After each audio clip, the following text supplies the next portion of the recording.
What's up, what's up, what's up? It's your boy Domuto. We're back with another video today. We're watching SmugStick. What if Bardock took Goku and Vegeta to Earth? Complete story. We'll be watching part 5 today. So, you know, what happened last time, if I'm not mistaken. What did happen last time? I forgot. Oh, the Shell. Okay, Shell arc.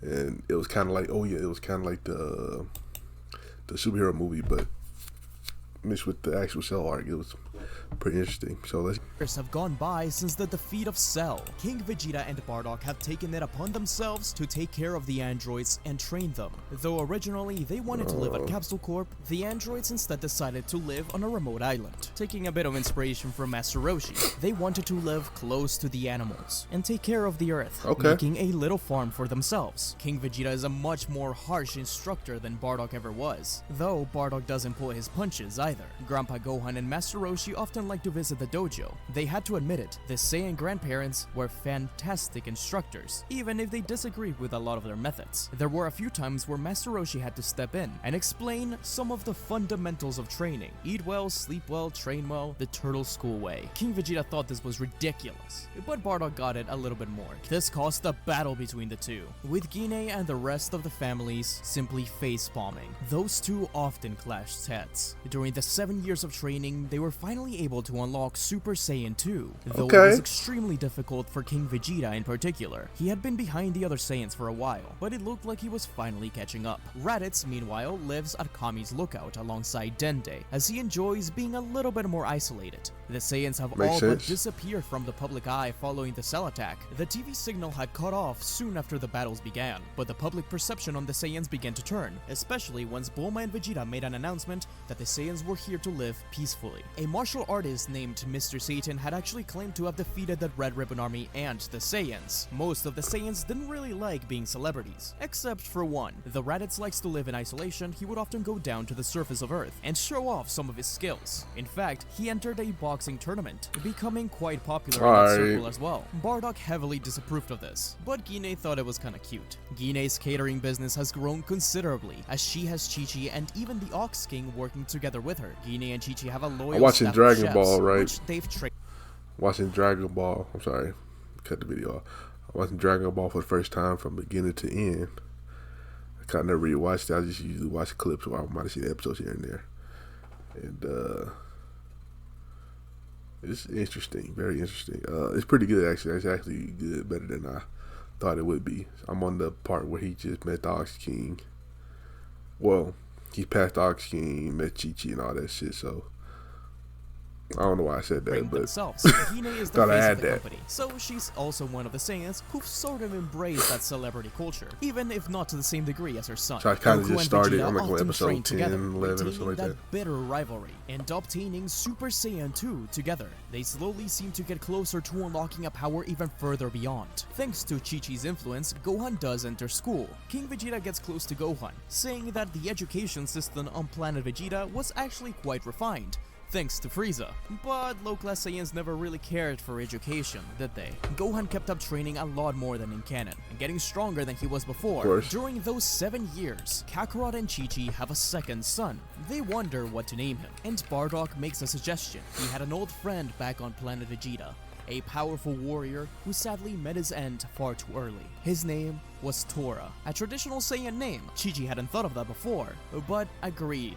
Thus, Chi-Chi and Kakarot's second son is named Tora. But so we can tell the story easier, I'll continue to call him Goten, so nobody gets confused here. Once Gohan entered school, there was a girl there named Videl. She was the daughter of Mr. Satan. Actually, he was widely known as to be honest, Gohan name should be changed because why would he wouldn't have, like, Goku wouldn't have thought to name him Gohan. The world martial arts champion. Since Gohan's still alive, the Saiyans were still a threat as well. Most people ignored him on that regard. That was a widely unpopular. He's not as big of an influence on him like he was. It had been many years since his televised appearance, but there was something off about him. and Videl recognized that. This Gohan is much less timid than the one in the original story. In fact, he's a little bit of a showboat. He knows how strong he is, and he knows his family is Not a little cocky bit famous. Gohan. He openly flirts with Ereza, which doesn't sit well with Videl at all. She has made the same judgment calls about the Saiyans as her father has, but over the course of the semester, her and Gohan have no option but to get along. In order to prove to Gohan that the Saiyans aren't all that, she trains harder than ever before. And remember, this version of Mr. Satan actually fought against the army of King Vegeta long ago. This Mr. Satan has some knowledge of Ki, so him and Videl are actually stronger than in the original story. What After that an mean? intense semester of training, she challenges Gohan to a fight. Gohan doesn't really want to hurt a girl. So, once all of the school gathers outside to watch this fight, and the teachers try to stop it, Gohan simply dodges out of the way of every single strike. Videl is infuriated, as she's actually defeated for the first time in her life. Videl actually thought that Gohan was going to destroy the school right then and there, alongside her, and she stood up to him, telling him that she's going to defend everyone right then and there. But Gohan didn't know what the hell she was talking about, and simply flew away. This surprised everyone, yet Gohan returned to school as if everything was normal the very next day. But Videl started to change her mind. She realized that if the Saiyan didn't kill her there, he probably wasn't trying to kill her at all. Clearly, the Saiyans you being bullshitting. evil and defeated wasn't the entire Got truth. that young The two Gohan started cut to get now. along, even flirting a little, and Gohan was the one to invite her over to his house to train, quote unquote. Still, the spunky girl Train, mentioned alright. Bardock, which he simply blocked with a smirk. That girl had a lot of spirit, and she was actually invited to train at the dojo alongside everyone else. That night, after Videl went back home, she asked Mr. Satan about it. Were the Saiyans truly evil? Did he actually try to defeat them? Mr. Satan said of course, they were just using a lot of tricks. As far as she knew, their ability to use Ki is unique to them. Remember, everyone got their memories erased after the battles against the Saiyans in the first part, so Mr. Satan actually thinks he's the only person in the world who can use Ki. But Videl realizes that this is a lie. She returns to Gohan and apologizes. She'd like to learn more from his family. Bardock steps into the room, once again welcoming her with open arms to his dojo. Goten, Videl, and Gohan become stronger thanks to Bardock's training. Goten and Trunks have explosive battles all the time. Okay. These hybrids have been raised around a lot more Saiyans, so their culture is much more instilled in them, including the savage battles they used to have. Oh yeah, In that's fire fact, right there. she Cause them gave niggas Bulma just questioned little if it was a good lackadaisical. idea to allow their grandparents to tell them so much about the Saiyans, as one time they caught the kids acting out one of the planet conquerings. This is where our story picks up. The dojo of Bardock and King Vegeta stood tall, their trainees ranging from the young Saiyans Goten and Trunks to the advanced martial arts movements of Videl and Gohan. Not far from this scene, Grandpa Gohan, perched on his favorite rock, watched the proceedings with a nostalgic smile. Over the past few days, King Vegeta had observed two unfamiliar figures from a distance. These were Shin and Kibito. They stood like statues, their faces devoid of emotions, eyes fixed on the dojo's proceedings. Bardock decided to approach them, but as he drew nearer, something didn't feel right. Shin, catching Bardock's approach, stepped forward. Greetings. We are but humble observers, intrigued by your training methods. You've been watching for days. What do you want? We mean you no harm. Kibito chimed in. We are here to learn. Before any conclusions could be drawn, two new challengers entered the scene, Yamu and Spopovich. Their grotesque appearance, especially the ominous M on their foreheads, drew instant Let attention. Videl, King Vegeta fight wanted to show the Spopovich. prowess of the dojo, welcoming them in, albeit with a Oh, hint of Videl's reluctance, stronger now. especially Damn after it. Grandpa I don't know. Gohan whispered his concerns to Bardock about a dark aura emanating from them, when Spopovich arrogantly demanded to face King Vegeta himself. Laughing off the audacity in their request, the Saiyan King offered to instead have him train with Trunks, a much more fitting opponent. Trunks said that he was going to go easy on him, putting one arm behind his back. However, Trunks shouldn't have underestimated his opponent. As the battle ensued, Spopovich's strength was surprising. A brutal assault left Trunks injured and enraged, instantly bursting into Super Saiyan to really show him what was up. It was clear that these weren't mere humans. Something had powered them up. Yeah. Trunks was holding back way too much, and ended up hurt. Seizing the moment of distraction, Spopovich and Yamu unveiled their treacherous intentions. As Yamu drained the young Saiyan's energy, Spopovich ambushed King Vegeta. The dojo erupted into chaos. Bardock rushed forward to attack Yamu, but as he got close, a nasty grin appeared right in front of him. Oh, now Dabura. The Demon King appeared and spat at Dabura. Bardock. The Saiyan barely heard Shin yell at him to take his glove off before he was fully encased in stone. King Vegeta and Gohan were both paralyzed, though Gohan did not get his energy stolen, since he wasn't a Super Saiyan, unlike Trunks and Bardock. Once they collected the energy, Dabura, Spopovich, and Yamu rushed away. Gohan, brimming with rage, threatened Shin, demanding an explanation. It's not what you think. There's a much greater threat at play here. Shin began to move to heal Trunks and King Vegeta, but Goten yelled at him to get away from them, actually firing a blast at Shin, which he stopped with one hand. Shin told them to listen. He's just going to heal them. What they just witnessed was the first move by Babidi. Oh. An evil wizard whose men seek to revive a monster named Majin Buu. A horror worse than anything they had ever faced before. King Vegeta nearly kills Shin as soon as he's healed, but Gohan gets him off of the Kaioshin. Shin is worried. King Vegeta is far too raging. I always thought, now that with Super come out, you know, the Kaioshins, well, like the Kaioshins should be way stronger than what they are portrayed in the show or in the anime. Like, it should be way stronger. They should be definitely more Super Saiyan God level type strong.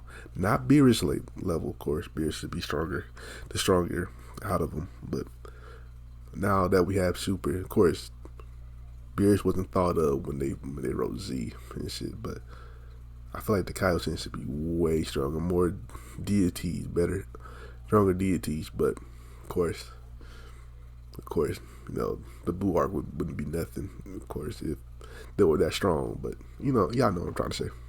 Rageful. He could be dangerous to have around in this mission, but they have little choice. King Vegeta places a hand on his grandson's head, telling him that he's going to make those who did that to him suffer, but he should have kept his guard up. Trunks apologized. Grandpa Gohan interjected. Everyone, feel his ki. This man means no harm to us. His intentions are pure. He's come seeking our help. Goten explained that he just wants his grandfather back. To do that, we must defeat Dabura. While Gohan smirked, cocky as ever. I've got this. No ancient sorcerer is a match for me. Shin, however, was skeptical. Gohan rolled his eyes, saying that he'll gather a team, while everybody else followed Yamu and Spopovich. Soon enough, Gohan had returned, with Raditz, Goku, Piccolo, and Prince Vegeta right in tow. Gine had packed lunch for all of them. Trunks and Goten were to be taken care of by Videl, staying at the dojo to keep an eye on Bardock's statue. Kakarot and Raditz were angry by their father's fate. They made it to the site of Yamu and Spopovich. Dabura sensed them, lunging forward and aiming at Kibito. This, however, was intercepted by a raging King Vegeta. Their fists clashed with intense energy, sending shockwaves. Okay, Vegeta, King Vegeta, go at him. Kakarot was observing from the sidelines and whispered to Prince Vegeta. I've never seen him like this before. Vegeta narrowed his eyes, staying quiet. But Dabura expanded his ki, quickly rising above the king and pushing him back. The king was furious, but Dabura managed to disappear back into the spaceship. They all followed suit. Piccolo was much more cautious than the others, siding with Shin and Kibito. They need to be careful, but the Saiyans quickly ignore that. Kakarot and Vegeta do rock, paper, scissors to see who fights Pui Pui, only for King Vegeta to blast him as soon as he appears. They move on to the next room. Goku keeps on looking at Vegeta in confusion, wondering what was up with King Vegeta. Not Majin King Vegeta. Yakon as soon as they realize that he's absorbing their aura. King Vegeta wants to quickly move on to the next one, but something stops him. They all stare at the king. He starts to reel in pain, falling to his knees as Babidi begins invading his mind. What had become of him? You see, unlike Vegeta in the original story, where he allowed himself to be taken over, King Vegeta is the opposite. He's old, the oldest of them. He struggled to gain Super Saiyan, for example. His mind is weaker, and Babidi is taking advantage of it. He said you soft. His mind since earlier. Now King Vegeta can't fight back, as much as Vegeta and the rest yell at him to. King Vegeta looked up with a smirk, a dark M forming on his forehead. He had remembered what it felt like to take over planets, back before King Cold assigned Frieza to them, when he was free to do as he pleased. Earth had made him soft. Shin yelled at him to fight back, but the king snapped forward and kneed him in the face. Kibito saved Shin from another attack, being blasted in the process and killed. Shin wipes blood of his nose and tells them that the king is now merely a puppet of Babidi. King Vegeta laughs and zooms backwards, no longer walking, just floating with his arms crossed, down to the next floor. They all stand there in disbelief. Vegeta understood to a degree. Suddenly, Vegeta fell to his knees. Seeing similar visions to the one King Vegeta, Piccolo and Goku ran to him though, putting their hands on his shoulders, reminding him of where they are now. Earth. Vegeta was much stronger than his father. He couldn't ever be just a simple puppet. Perhaps if he was that far behind from Kakarot, maybe he would have given in. But soon enough, he dispels Babidi from his mind. Piccolo speaks up, saying that he had spent a lot of time Piccolo got to shoot alongside Vegeta, Bulma, King Vegeta, and his family. And it was clear that King Vegeta had changed over time, but the way he was fighting that day, it was different. Vegeta interjected, saying that he recognized those moves. He was no longer fighting to protect, he was fighting to conquer. as the heroes readied themselves for a battle against King Vegeta. They didn't want to hurt him. They made that clear, asking King Vegeta if he could recall what they're here for, if he could fight against Babdi's mind control. By his side stood Dabura, but Vegeta didn't know how to approach his father. The two of them never had the best relationship, and he wasn't one to get emotional.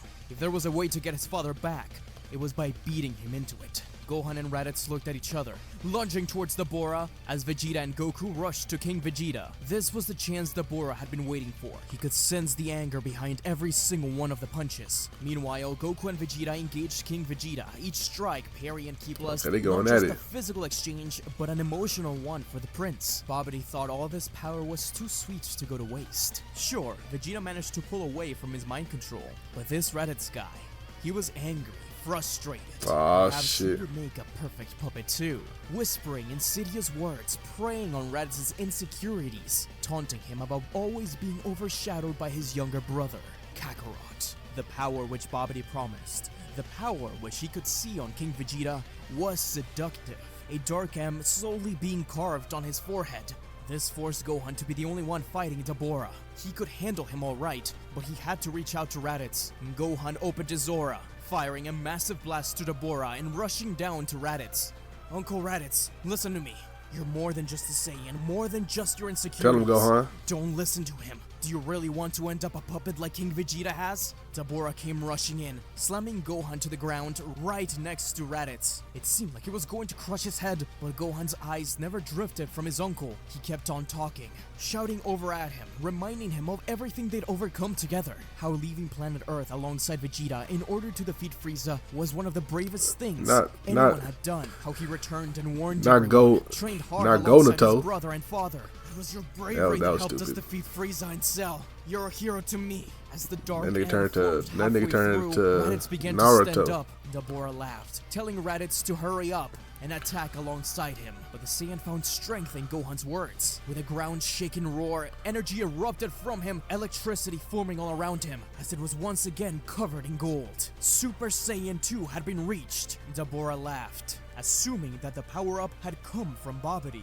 as Raditz grabbed him by the side of the head and slammed him against the wall. Together now, Gohan and Raditz, their power combined and spirits renewed, confronted the Demon King once more. He fired y'all didn't need all this for the Dabura. Saiyans, which Gohan and Raditz avoided. They began to overwhelm the Demon King with a barrage of energy blasts. As Gohan continued to fire, Raditz rushed in through the middle of the barrage. Dabura had nowhere to run. Raditz moved his feet. It was almost as if he was dancing. In reality, he was putting his training to good use. His fists up, he began to throw quick jabs at the Demon King, avoiding every punch. Gohan had always thought his boxing career was really dumb. He was far too strong to be fighting anyone, and he had to hold back immensely. He really just did it for the attention, but at this moment he had to admit, it was impressive. He boxing that Raditz yelled nigga, out okay. Gohan's name as he finally threw the Demon King across the room and into a Masenko from Gohan, while from behind, Raditz unleashed his own double Sunday. The blast met in the middle, completely destroying the Demon King. Now all the attention was put on King Vegeta, as King Vegeta's blows were enhanced by Babdi's magic and gave him an edge and speed he hadn't felt since he was young. His best years were far behind him, but now he remembered what it was like to conquer, and he needed more. His strikes against his son were fierce, his anger evident with every powerful blow. It reminded him of training him back on planet Vegeta when he was young, but Vegeta countered each blow perfectly, parried, deflected, looked for openings. Vegeta, The two of them come on, blasted get that King nigga Vegeta. down. He was sent spinning right into Piccolo. Seeing this, he used his stretchy arms to try to grab King Vegeta and slam him to the ground. But the king sensed the incoming threat, spinning out of the way of his grasp, and with a powerful scream, he released a royal flash straight at Piccolo. The Namekian had no time to react, sending him crashing into a wall Piccolo. momentarily out of the fight. Teleport us away. Take us to West City. Vegeta's eyes widened as the room around them disappeared and formed into his hometown.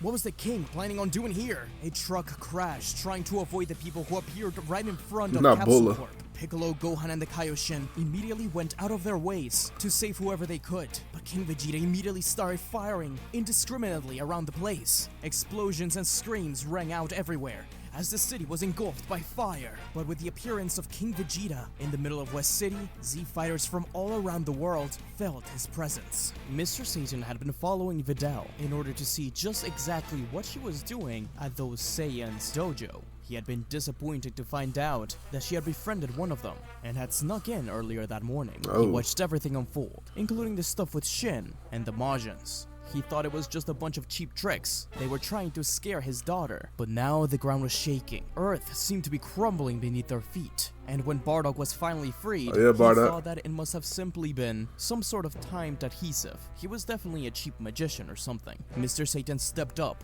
yelling at Bardock that Videl was no longer allowed to go to his dojo. Bardock looked over at Videl, questioning just what the hell was happening. Videl stepped up in front of her father, saying that there are much bigger things going on right now, and that these Saiyans aren't the bad guys he claims they are. They may be weird, they may be stinky, but they're good people.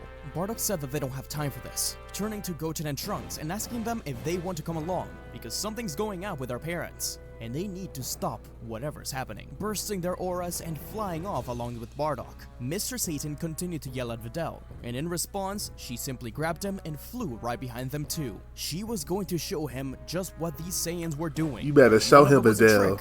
And that they were good people. Eventually, I'm getting hella tired. I ain't gonna lie. Sorry if I'm not talking as much. Krillin, 18, I'm getting into the story 17, and 16. Even Gine showed up, much to the behest of Bardock, who yelled at her to get away. She may not really be a fighter, but she was always there to support her family, especially if her grandchildren are involved. On top of Capsule Corp, Kaioshin pointed out something. It was Majin Buu's egg, steaming, with Babidi right next to it. He was going to be born. Bardock landed, getting a close look at King Vegeta. He didn't care about this Majin Buu guy. He cared more about his friend. He rushed in and tried to shake him out of it, but the king simply headbutted him. Bardock, in response, headbutting him back. Shin said that the king is the least of their problems now. Gohan and the others started blasting at the egg, and it seemed to have done something as Babidi grieved. But a cloud of pink smoke appeared above them all. The pink blob Majin Buu appeared. As everyone was in awe by his power, Vegeta took the chance to blast down at the heroes, aiming for Goku and Gohan. However, Bardock caught wind of this, appearing before them both and tanking the blast. It hurt him severely, dropping to his knees. It was clear that the Majin power had done something incredible, but King Vegeta actually reacted to this, as if seeing a father defending his son made him snap into reality again for a second. But as soon as he heard his master's voice, Babidi, yelling at Majin Buu, he returned. Flying over to Majin Buu and Babidi, the three of them stood together. Though Majin Buu wouldn't listen, he just wanted to eat. He began to turn different buildings into chocolate and candy. King Vegeta was confused by the whole situation. All rushed in at Majin Buu, trying to drive him away from the city. But King Vegeta kept on trying to get in the way, firing another royal blast. However, this time, it hit his grandson, who was sent flying into his home, landing through a wall of regret that one. Prince Vegeta landed by his son, holding him. He was okay, but hurt. Got that beat a bad picture of the prince, Vegeta. And rushing up to his dad, he began to pummel the king, saying that nobody hurts his son, not even his own father. King Vegeta couldn't think straight, but as it seemed like the prince was going to knock him out, Trunks stepped forward, arms spread, right in front of the king. He begged his father to stop. He didn't want him to hurt his granddad any further. Vegeta was still reeling in anger, but seeing his son defend him like that, King Vegeta's eyes were locked in on the both of them. His family, what had they done? Come on, King Vegeta. He looked around. The city was on fire. He had died to protect this Don't let Earth niggas before, control you. and now he was going to doom it because he was too weak, because he was too frail to defend himself. Something struck him. He began to scream in pain again as Babidi struggled to get a hold of him. Trunks continued to say that it's clear the king is not himself right now.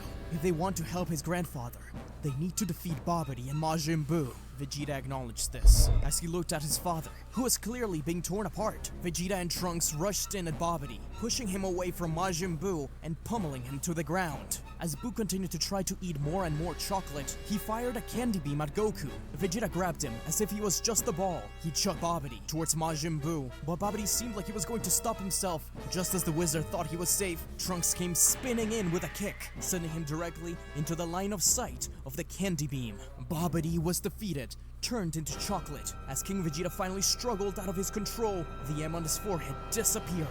It was like taking a deep breath for the first time in the you ain't no long soft time. ass nigga. As King Vegeta apologized for his mistakes, the old life of conquering and destroying, sure, it was fun, but this new life of his family, friends, and more, he loved this just as much. He was sorry for having doomed the world. New stories of attacks on the dojo had spread, and people watch on the news as the Saiyans either attack or defend the city. People aren't quite sure. Yeah. Tensions are higher than ever. Satan calls Videl crazy as she finally lands on top of a building far away enough to be safe, allowing Mr. Satan to watch as the Saiyans and the other warriors faced off against Majin Buu. Gohan notices Videl's presence, flying over to her and telling her to get away, but she insists that her father has to see what this is all about. But Buu becomes aware of this, firing a key ball at Mr. Satan, Gohan, and Videl. Bardock sees this coming and slaps it away, protecting Mr. Satan. Bardock then smirks at him, returning to the battle. The androids in particular begin to show off their respective styles.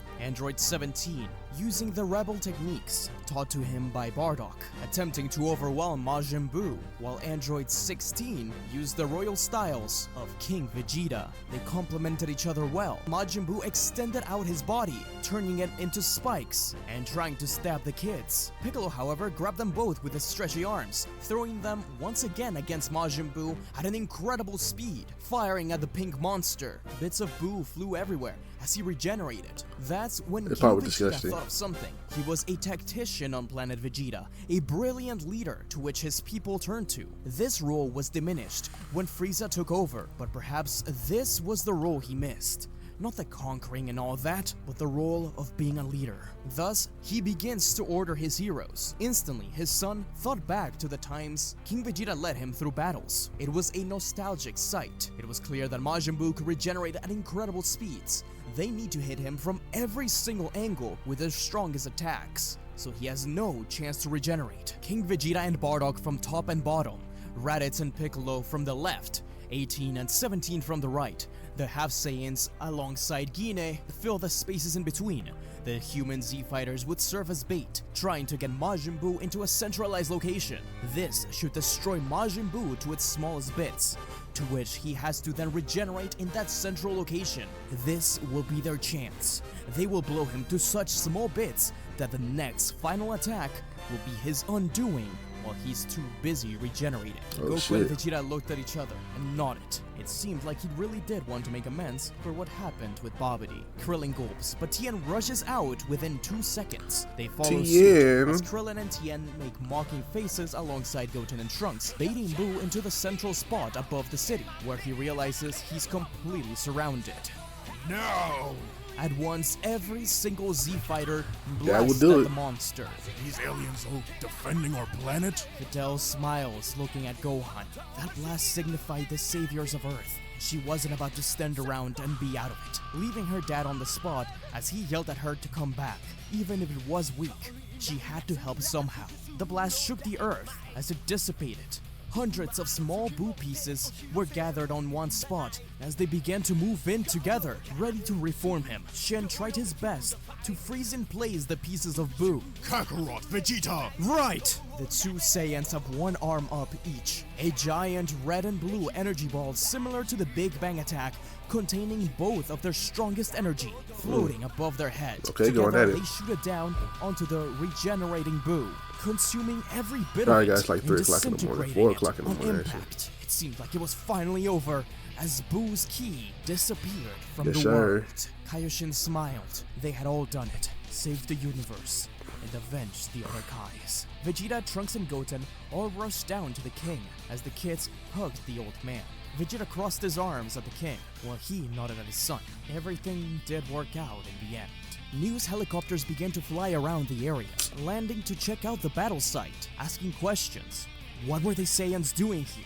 Were they attacking Earth? Was the Red Ribbon Army right all along? Some of them tried to interview the Saiyans, which they didn't really appreciate. They even tried to interview Shin, who was terrified to be on camera. Goten and Trunks actually enjoyed it, saying how much they liked kicking butt, and Raditz treated it like it was just the aftermath of a boxing match. That's when everyone spotted Mr. Satan, trying to climb out of a building.